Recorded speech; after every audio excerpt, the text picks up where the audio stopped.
Na taarifa nyingine zinaarifu kwamba serikali ya kaunti ya Kwale imezindua zoezi la ugavi wa mbegu tani 45 kwa wakulima wa kaunti hiyo.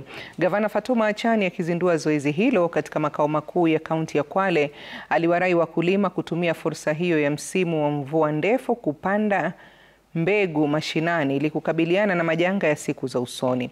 Aidha, amesema kwamba mbegu hizo zinazotolewa bila malipo kwa wakulima zitawasaidia kupata mavuno ya kutosha na kukabiliana na ukosefu wa chakula.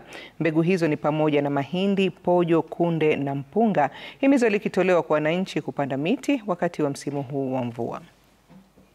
Kila ward itaweza kupata mbegu hizi. Kuna zile mbegu ambazo zimeangaliwa kulingana na sehemu yake.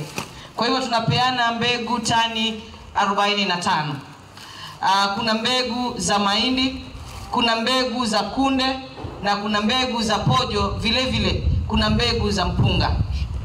Kwa wale wakulima wa mpunga ambao ni watu wa Pongwe, Kikoneni, Ramisi na Vanga, wao watapatiwa pia mbegu ya mpunga. Kusema ukweli, wakulima wenzangu, nadhani hii nafaka imekuwa nzuri sana kwetu, ya manufaa. Tukipata mbegu hizi, tukienda tukipanda, njaa tunapoteza ama tupotezi? Kwa hivyo tunashukuru sana mama yetu, tunasema ni asante kwa mbegu hii. Mbegu hii itatusaidia, tutavuna vizuri na tutapoteza njaa katika majumba yetu.